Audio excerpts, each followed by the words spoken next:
আসসালামু আলাইকুম সবাইকে, কেমন আছেন সবাই? আশা করি ভালো আছেন। আজকে আমি আপনাদের সাথে শেয়ার করতে যাচ্ছি মুরগির মাংসের রোস্ট। এই পদ্ধতিতে আপনারা ঘরে কিছু সামান্য উপকরণ দিয়েও বানিয়ে ফেলতে পারেন এরকম মজাদার রোস্ট। তো এর জন্য আমি একটি মুরগি মিডিয়াম স্লাইস করে কেটে নিলাম। তারপর আমি তেলের মধ্যে পেঁয়াজ দিয়ে দিলাম পেঁয়াজের বেরেস্তা বানানোর জন্য। তো এদিকে আমি আবার মুরগির মাংসগুলো সামান্য পরিমাণ হলুদ আর লবণ দিয়ে মাখিয়ে রেস্টে কিছুক্ষণের জন্য রেখে দিব। তারপর এদিকে আমার পেঁয়াজের বেরেস্তা রেডি। হালকা ব্রাউন কালার হলে আমি এগুলো নামিয়ে নেব। একটু রেডি হয়ে গেল আমাদের পেঁয়াজের বেরেস্তা। এবার আমি কড়াই সামান্য পরিমাণ তেলের মধ্যে রোস্টের মাংসগুলো ভালো করে ভেজে নেব। হালকা লালচে কালার বা ব্রাউন কালার হয়ে আসলে এগুলো আমি নামিয়ে নেব।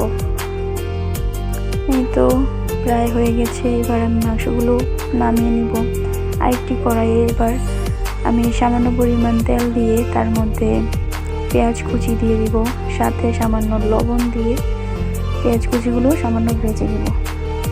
ভেজে নেওয়ার এক পর্যায়ে আমি এর মধ্যে পেঁয়াজ বাটা, আদা বাটা, রসুন বাটা দিয়ে সামান্য পানি দিয়ে এগুলো কষিয়ে নিব। হালকা কষিয়ে তারপর এটার মধ্যে আমি গরম মশলা আর জিরে একসাথে পেস্ট করে রেখেছিলাম, ওই পেস্ট একটু সামান্য পরিমাণে দিয়ে তারপর পরিমাণ মতো পানি দিয়ে পুরো মশলাগুলো কষিয়ে নেব। এরপর যে আমার তেজপাতা দিতে মনে ছিল না, তাই আমি পরে আবার তেজপাতা অ্যাড করে দিলাম, দিয়ে ভালো করে কষিয়ে নেব যেন এগুলো কাঁচা স্মেল না থাকে।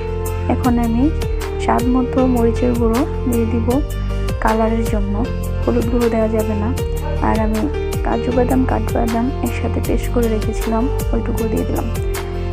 তারপর আমি ভালো করে কষিয়ে নেব। কষিয়ে এই পর্যায়ে আমি ভেজে রাখা মাংসগুলো দিয়ে দিব।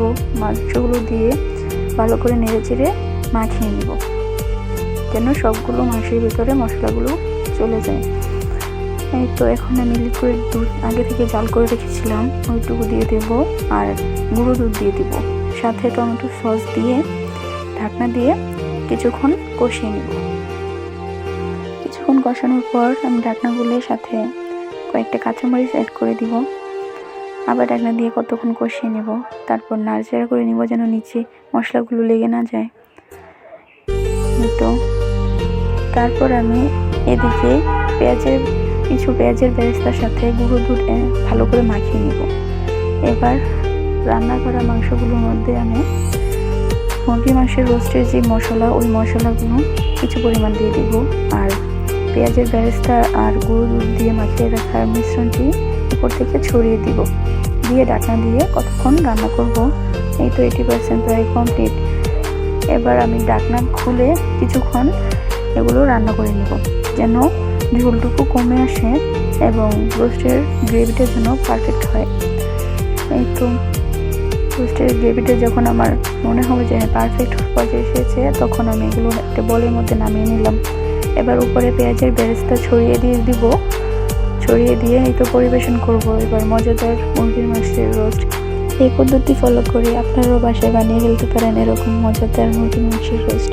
ধন্যবাদ সবাইকে।